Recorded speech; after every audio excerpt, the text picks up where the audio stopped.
Hello everyone, welcome back to the channel. Income tax refund कब आएगा, एक common सवाल जो है कि इसमें सोशल मीडिया पे वायरल हो रहा है और काफ़ी सारे लोग भी जिन्होंने कि अपनी आईटीआर को असेसमेंट ईयर 24 और 25 की फाइल कर दी है, वो आज भी इंतजार कर रहे हैं, लोगों को रिफंड इशू नहीं हो रहा है। दोस्तों, रिफंड की जो प्रोसेस है, एक नॉर्मल जो प्रोसेस होती है कि आप अपनी आईटीआर को जब फाइल करते हैं, उसको ई वेरीफाई करते हैं, तो आपकी आईटीआर सीपीसी बैंगलोर यूनिट को फॉरवर्ड हो जाती है। वहां पर आपके आईटीआर में जो भी इंफॉर्मेशन आपने दी हुई है, इनकम की, डिडक्शंस की, एग्जेम्पशंस की, और जो इंफॉर्मेशन इनकम टैक्स डिपार्टमेंट के पास अवेलेबल है, दोनों की क्रॉस चेकिंग की जाती है। यदि वो सब कुछ सही रहता है तो आईटीआर बहुत जल्दी प्रोसेस हो जाती है। लेकिन दोस्तों, वहां पे यदि किसी प्रकार की कोई भी इश्यूज है तो ऐसे केस में आईटीआर की प्रोसेसिंग में डिले होती है। तो यदि हम आईटीआर फाइलिंग की स्टेटस, उसकी ई वेरिफिकेशन, उसकी प्रोसेसिंग की स्टेटस यदि हम यहां से चेक करें तो 7 करोड़ 38 लाख तो आईटीआर फाइल हुई हैं, जिसमें से 6 करोड़ 93 लाख आईटीआर वेरीफाई हो चुकी हैं और उसमें से सिर्फ और सिर्फ 4 करोड़ 44 लाख आईटीआर ही केवल प्रोसेस हो चुकी हैं। तो 4 करोड़ 44 लाख आईटीआर यहाँ पे प्रोसेस हो चुकी हैं। रिमेनिंग जो आईटीआर है वो लगभग 3 करोड़ से भी ज्यादा की आईटीआर अभी भी प्रोसेस नहीं हुई है। दोस्तों, असेसमेंट ईयर 24-25 में काफी बदलाव किया गया है इनकम टैक्स के पोर्टल पे, और इनके जो आईटीआर फॉर्म्स हैं उसमें भी काफी चेंजेस किया गया है। और इनकम टैक्स डिपार्टमेंट का ये जो पोर्टल है, जो आर्टिफिशियल इंटेलिजेंस से काम करता है, इस बार काफी ज्यादा एक्टिव हो चुका है। हमारी जो आईटीआर इस बार फाइल हो रही है और ई वेरीफाई हो रही है, इसकी जो है स्क्रूटनी की जा रही है, बहुत डिटेल्स में चेकिंग की जा रही है। तो इनकम टैक्स रिफंड न आने के कुछ रीजंस हैं जिसके बारे में कि आज के वीडियो में डिस्कस करने वाले हैं। आईटीआर प्रोसेसिंग नहीं हो रही है, उसके पीछे भी कुछ रीजंस हैं जिसको कि हम डिस्कस करेंगे। अल्टीमेटली दोस्तों, रिफंड का जो डायरेक्ट लिंक है वो आपकी आईटीआर प्रोसेसिंग से ही है। जब तक आपको आईटीआर प्रोसेसिंग का लेटर रिसीव नहीं हो जाता है, आपको मैसेज नहीं मिल जाता है, आपकी आईटीआर यदि प्रोसेस होती है रिफंड के साथ, तभी आपको रिफंड इशू किया जाता है। लेकिन दोस्तों, आईटीआर प्रोसेस क्यों नहीं हो रही? देखिए, कुछ रीजंस यहाँ पे ये हैं कि सबसे पहला तो रीजन ये है कि बहुत सारे लोगों ने, जब आईटीआर फाइलिंग स्टार्ट हुआ तो अप्रैल 2024 में बहुत सारे लोगों ने अपनी आईटीआर को फाइल कर दी। कुछ लोगों की जो इंफॉर्मेशन थी 26AS और AIS-TIS की, उसमें कुछ इंफॉर्मेशंस को लोगों ने इग्नोर कर दिया और आईटीआर को जैसे तैसे लोगों ने फाइल किया। लोगों की आईटीआर डिफेक्टिव मोड में चली गई। तो दोस्तों, डिफेक्टिव मोड में जब आईटीआर जाती है और उसको आप फिर से रिवाइज करते हैं या फिर आप डिफेक्टिव आईटीआर की रिप्लाई सबमिट करते हैं, तो इस प्रकार की आईटीआर की प्रोसेसिंग जो होती है उसमें डिले होता है। तो दोस्तों, ओरिजिनल आईटीआर की जो प्रोसेसिंग होती है, आईटीआर 1 हो या आईटीआर 4 हो, यदि सारी इंफॉर्मेशन आपके आईटीआर में सब कुछ सही है, इनकम की डिटेल्स, डिडक्शंस, एग्जेम्पशंस, ये सारी डिटेल्स इनकम टैक्स के पास जो इंफॉर्मेशन अवेलेबल है उससे यदि मैच करती हैं, तो आपकी जो आईटीआर होती है वो जल्दी प्रोसेस होती है, आपको रिफंड भी जल्दी इशू होता है। लेकिन यदि वहीं पर डिफेक्टिव हो जाती है तो उस केस में आपने आईटीआर को सही कर दिया है, लेकिन दोस्तों वहां पे प्रोसेसिंग की जो टाइमिंग होती है वो जस्ट डबल ट्रिपल भी हो जाती है। तो असेसमेंट ईयर 24-25 में सबसे पहला कारण ये है कि डिपार्टमेंट के पोर्टल पे काफ़ी बड़े बड़े मेजर चेंजेस किए गए हैं। दूसरा ये है कि इनकम टैक्स डिपार्टमेंट आईटीआर की स्क्रूटनी कर रहा है, मतलब पूरी डिटेल्स, आपकी जानकारी जो कुछ भी है इनकम की, डिडक्शंस की, उसको पूरा क्रॉस चेक किया जा रहा है और इसके बाद तो फिर आईटीआर की प्रोसेसिंग हो रही है। और यहाँ पे जो तीसरा कारण ये है कि आपकी आईटीआर डिफेक्टिव मोड में यदि चली जाती है तो फिर उस केस में उस आईटीआर को प्रोसेस होने में टाइम लगता है। यदि हम आईटीआर 2 और 3 की बात करें, आईटीआर 2 और 3 में नॉर्मल भी यदि आईटीआर आप फाइल करते हैं तो उसकी प्रोसेसिंग में टाइम लगती है, लगभग 45 डेज से लेकर के 2 मंथ्स तक का भी टाइम लग जाता है। लेकिन दोस्तों, यदि आपने आईटीआर 1 फाइल करा और आपकी आईटीआर डिफेक्टिव हो गई, क्योंकि आपको वहां पे आईटीआर 2, आईटीआर 3 फाइल करना था, तो उस केस में जब आप आईटीआर को रिवाइज करते हैं तो यहाँ पर नॉर्मल आईटीआर के मुकाबले टाइमिंग बहुत ज़्यादा लग जाता है। दोस्तों, आईटीआर प्रोसेस न होने का एक और बहुत बड़ा मेजर कारण है रिफंड अमाउंट का। जिन लोगों की आईटीआर में रिफंड अमाउंट बहुत बड़ा है, ऐसे आईटीआर की प्रोसेसिंग में डिपार्टमेंट अपना टाइम लगा रहा है, क्योंकि ऐसे आईटीआर की प्रॉपर डिटेल्स में स्क्रूटनी की जा रही है, डिटेल्स में उसको चेक किया जा रहा है, उसके बाद वो आईटीआर प्रोसेस हो रही है। लेकिन जिन लोगों के रिफंड अमाउंट कम है, या फिर आप ऐसे कह लें कि जिसकी आईटीआर में कोई भी रिफंड ही नहीं, नील की आईटीआर उसकी है, तो वो आईटीआर बहुत जल्दी प्रोसेस होती है। या फिर जिसका रिफंड अमाउंट कम है, वो आईटीआर भी ज़्यादा समय नहीं ले रही है प्रोसेस होने में। लेकिन रिफंड अमाउंट, जितनी बड़ा रिफंड है दोस्तों, उतना टाइम जो है यहाँ पे डिपार्टमेंट असेसमेंट ईयर 24-25 में ले रहा है। तो रिफंड अमाउंट भी एक बहुत मेजर रीजन होता है आईटीआर की प्रोसेसिंग को डिसाइड करने में, उसकी टाइमिंग को डिसाइड करने। दोस्तों यहाँ पे जो आप स्टेटस देख रहे हैं, 6,93,00,000 में 4,44,00,000 ही आईटीआर प्रोसेस हुई हैं।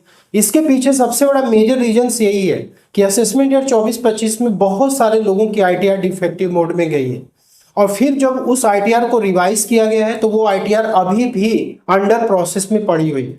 बहुत सारी आईटीआर ऐसी हैं जिसमें 2-2 महीने से भी ज़्यादा टाइम हो चुके हैं, लेकिन अभी तक प्रोसेस नहीं हुआ है।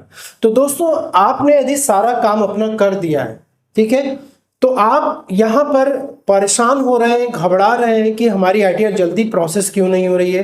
पिछले असेसमेंट ईयर के मुकाबले इस असेसमेंट ईयर में डिपार्टमेंट काफ़ी डिले कर रहा है। और दोस्तों जब तक आपको कोई नोटिस वगैरह नहीं मिल जाती है, जब तक आपको कोई डिपार्टमेंट की तरफ से कोई लेटर नहीं आ जाता है, तब तक आपको सिर्फ और सिर्फ वेट करना, उसके सिवा आपके पास कोई भी ऑप्शन नहीं है।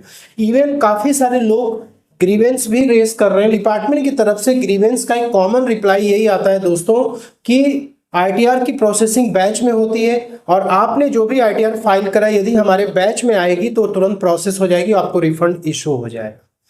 तो ग्रीवेंस करने से भी आपको बहुत विशेष लाभ यहाँ पे नहीं मिलने वाला।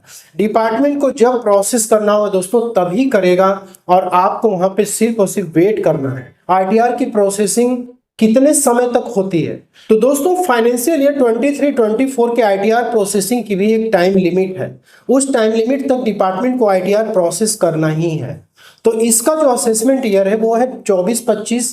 तो मार्च 2025 तक आईटीआर फाइलिंग जो भी होगी इसी तरह से चलती रहेगी। तो असेसमेंट ईयर कंप्लीट होने से 9 मंथ्स तक डिपार्टमेंट को आईटीआर प्रोसेस कर देना है। मतलब कि दिसंबर 2025 तक आईटीआर प्रोसेस असेसमेंट ईयर 24 और 25 की कंप्लीटली हो जाएगी। अब यहाँ पे यदि डिले भी होता है तो डिपार्टमेंट वहाँ पे इंटरेस्ट का पेमेंट भी करता है। अब काफ़ी सारे लोगों के ये सवाल है कि हमने डिफेक्टिव आईटीआर की रिप्लाई कर दी है, आईटीआर को रिवाइज भी कर दिए और काफ़ी ज़्यादा समय लग रहा है, तो क्या हम आईटीआर को फिर से रिवाइज कर दें जिससे कि हमारी आईटीआर जो जल्दी प्रोसेस हो जाए? तो दोस्तों आप आईटीआर को रिवाइज यदि फिर से करेंगे तो क्यों करेंगे? क्या आपको लगता है कि आपके आईटीआर में कोई गलती हो रखी है?